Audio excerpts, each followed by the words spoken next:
அன்னைக்கு இருந்ததை விட கோடான கோடான கோடான ஜீவன் பெருகி இருக்கு, கடல் உணவு கொடுத்துட்டு இருக்கிறது. அவங்க என்ன காரணம் சொல்றாங்க? கடல்ல உணவு தட்டுப்பாடு, தரையை தேடி உணவு தேடி வந்துச்சுட்டாங்களே. அப்படி ஒரு காலம் உலகத்திலிருந்து உங்க அறிவு ஏற்றுக்கொள்கிறதா? கடல்ல உணவு தட்டுப்பாடு வந்துச்சுன்னா அந்த வெளியேறி வந்துச்சே, அந்த காலத்தில் இருந்ததை விட பல்லாயிரம் பல்லாயிரம் பல்லாயிரம் கோடி ஜீவன் கடல்ல பெருகி இருக்கா குறைஞ்சிருக்கா? அப்ப அம்புட்டுக்கு உணவு இருக்கத்தானே செய்யுது. அப்ப உணவு கிடைக்காம தரையை உணவு தட்டுப்பாடு வந்தோன்னு பூமியை நோக்கி வந்துச்சு தரையில உணவு தருவதற்கு. தரையில என்ன உணவு இருந்துச்சு? ஒரு அளவும் கிடையாது. மனுஷன் வந்து உண்டான பிறகு உற்பத்தி ஆக்கின பிறகுதான் உணவுகள்லாம் இருக்கே தவிர தரையில என்ன இருக்கு ஒண்ணும் இருக்காது. தரையில வந்தா மண்ணை தான் திங்க. அது மனுஷன் உற்பத்தி பண்ணி விளைச்சல் பண்ணா தான் உணவுகள் கிடைக்குமே தவிர மற்றபடி இயற்கையாக முட்புதர்கள் முட்கள் அந்த மாதிரி புட்பூண்டுகள் முளைக்குமே தவிர அது என்ன உணவை தேடி பூமிக்கு வந்துச்சுங்கிறீங்க? இது ஒரு டார்வின் சொல்லக்கூடிய அறிவுக்கு ஏற்றுக்கொள்ளதா இருக்குதா? அப்ப உணவு தட்டுப்பாடுக்காக வேண்டி வந்துச்சுன்னு அவன் சொல்றான். நம்மளும் கண்ண மூடிட்டு ஏத்தா இது எப்படி பகுத்தறிவாகும்? உணவு தட்டுப்பாடு இன்னைக்கு வரைக்கும் ஏற்படலையே கடல்ல. கடல் தான் பஞ்சம் இல்லாம வாரி வாரி வழங்கக்கூடியதா இருக்கிறது. அப்ப அந்த மாதிரியாக கடலுக்குள்ள இருக்கிற தட்டுப்பாடுனால பூமிக்கு வந்துச்சுன்னு சொல்றீங்க. அதுல முரண்படுறாரு. என்ன செய்யறாரு? முதல்ல பூமிக்கு தான் வந்துச்சுன்னு சொல்றாருல, தரையில தான் நடந்துச்சு. அப்படியே டார்வின் அந்த பெல்ட் அடிச்சு செய்வார்னா மரத்துல பறந்து கொண்டு தரைக்கு பின்னாடி இறங்குச்சுங்கிறார். ஆனா முதல்ல ஆரம்பமே தரைங்கிறாரு. அவரே முரண்படுறாரு. ஒரு சொல்லக்கூடிய தத்துவம் வந்து அவர் போட்ட கிளிப்பில வந்துச்சு ரெண்டுமே. முதல்ல என்ன பண்ணிச்சான்? அந்த படம் போட்டு காட்டினாங்கல்ல, அப்படி மீன் மாதிரி இருந்து ஒரு பள்ளி மாதிரி தரைக்கு வருதுன்னு சொல்லுங்க. அப்ப தரை முந்தினதா வானம் ஆகாயத்துல தொங்குறது முந்தினதான்னு ஒரு முடிவுக்கு வாங்க. ரெண்டையும் நீங்க தான் சொல்றீங்க. டார்வின் தான் என்ன சொல்றாரு? இப்படி பிடிச்சு பிடிச்சு தொங்கிட்டு இருந்தது. பிறகு நம்ம தரையில் இறங்கி வேட்டையாடினால் என்னன்னு சொல்லி அப்ப தரைக்கு வந்துச்சுன்னு சொல்றீங்கல்ல. அப்ப நீங்க ஆரம்பிக்கும் போது என்ன ஆரம்பிச்சீங்க? தரையில தான், கடல்ல கிடைக்காம தரைக்கு தான் வந்துச்சு நீங்க. அப்ப இது முந்தியா அது முந்தியாங்கிறது அவருக்கு கன்ஃபியூஸ் ஆகி போயிட்டாரா இல்லையா?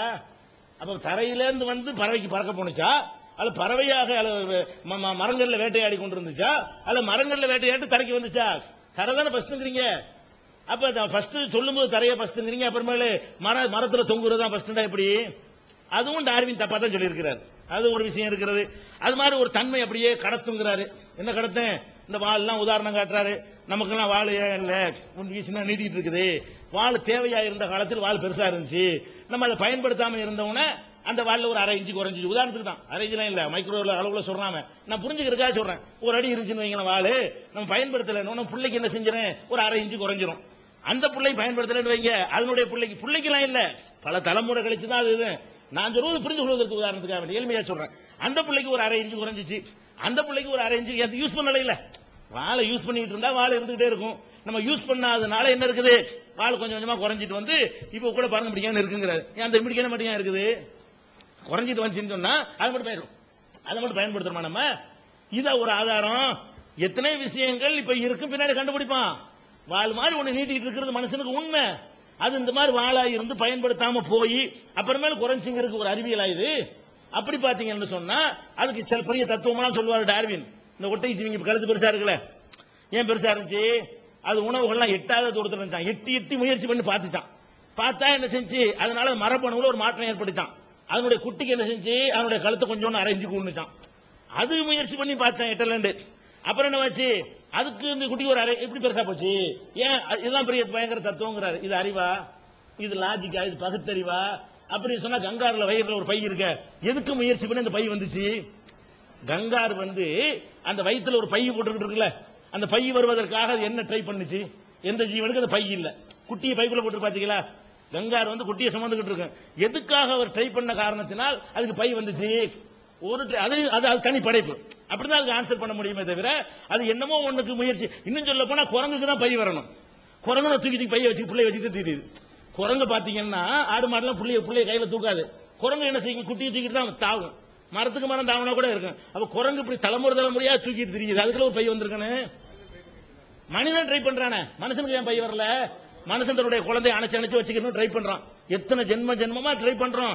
அப்ப இவன் அவசியமா இருக்கு, இவனுக்கு ஒரு பை தேவையா இருக்குது, கஷ்டப்பட்டு இப்படி செஞ்சுட்டு இருக்கிறானே, இப்படியே ஒரு அமைப்பு உண்டாக்கிட்டு நல்லா இருக்குமே சொல்லி ஒரு பையத்துக்கு போட்டு குழந்தை இப்படி ஈஸி தானே, எந்த வேலையும் பாதிக்காது. மனுஷனுடைய லட்சம் ஆண்டுகளாக நம்ம ட்ரை பண்றோமே, குழந்தையை தூக்கி அணைச்சு நமக்கு வரக்கானா குரங்குக்கு வரக்கானா ஒரு முயற்சி பண்ணாத கங்காருக்கு வருதுன்னா இது டார்வின் சொல்ற சரியா?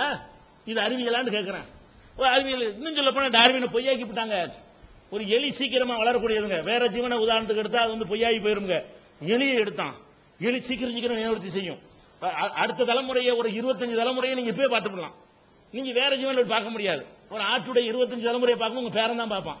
ஒரு ஆட்டுடைய குட்டியை பார்ப்பீங்க, குட்டியை பார்ப்பீங்க, அதுக்கு நீங்க போய் சேர்ந்துருவீங்க. ஒரு ஆட்டுடைய 20வது பேரனை பார்க்க முடியுமா? உங்களுக்கு முடியாது. எலிக்கு நீங்க பார்க்கலாம். அது பாட்டு வதவதன்னு மாசம் கொண்டு பேர் தள்ளிக்கிட்டே இருக்கும். அவன் என்ன பண்றான் தெரியுமா? எலியை எடுத்து வாழை வெட்டுறான்.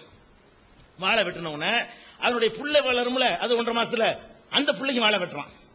அந்த பிள்ளைக்கு வாழை வெட்டுறான். தலைமுறையா வெட்டிக்கிட்டு வரான். 20 தலைமுறை வெட்டிவிட்டான். பார்த்தா 21வது தலைமுறை அதே மாதிரி வாழோட தான் வருது. ஏன் தேவையில்லை? வெட்டி வெட்டி தானே விடுறீங்க. வெட்டி வெட்டி விட்டால் அது மரபணு அப்படி கடத்தி இருக்குமே. அதனால என்ன செய்யணும்? இந்த படங்கள்ல கூட இருக்கா? எதுக்கு படம் போட்டிய?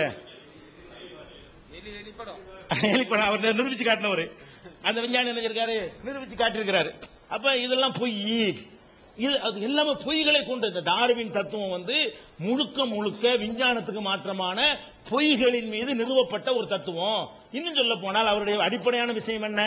வாழ்வதற்கு வழி இல்லை என்கிற ஒரு நிர்பந்தம் ஏற்படும் பொழுது ஒரு மாற்றம் வருகிறது அப்படிங்கறதான் பேசிக். இப்ப நான் கேட்கிறேன், அப்ப அந்த பொருள் இருந்தா தான் வாழ முடியும் ஒரு நெருக்கடி வந்தா அந்த பொருள் உண்டாயிருமா?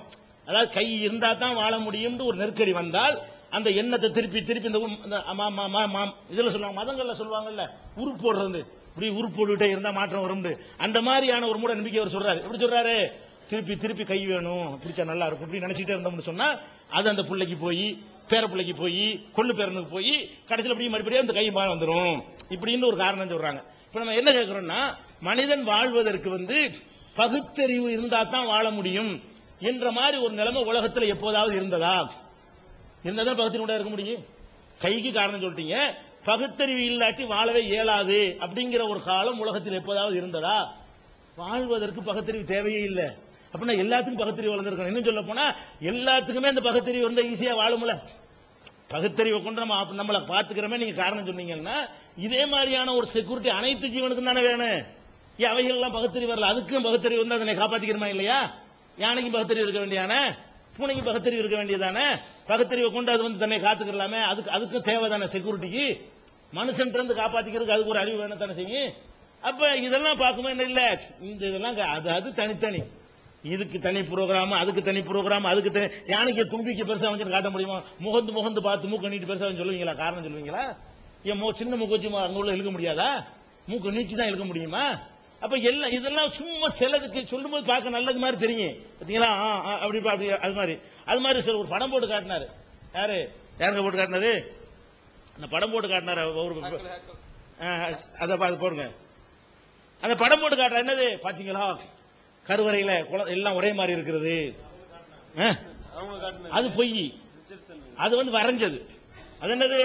அது வரைஞ்சது தவிர படம் கிடையாது. வரைஞ்சு எது வேணாலும் வரையலாம். அதை பொய்யின்றாக்கி இந்த பாரு இதனால கருவுல உள்ள படம் இப்ப உள்ள போய் படம் எடுத்து காட்டுறான். குரங்கு படத்தை பத்தியா, மனுஷ கருவை பத்தியா, நாய் கருவை பத்தியா படம் எடுத்து காட்டுறான். இது உண்மையா? படம் எடுத்து காட்டாத காலத்துல ஆற்றா அவர் என்னத்தை கற்பனை பண்றாரு அப்படி வரைகிறாரு. எப்படி வரைகிறாரு? கருவுல வந்து மனுஷன் குரங்கு எல்லாம் ஒரே மாதிரி இருக்கும் படத்தை வரைஞ்சி, பாத்தீங்களா? எல்லாம் கருவுல ஒரே மாதிரி இருக்குது பாருங்க.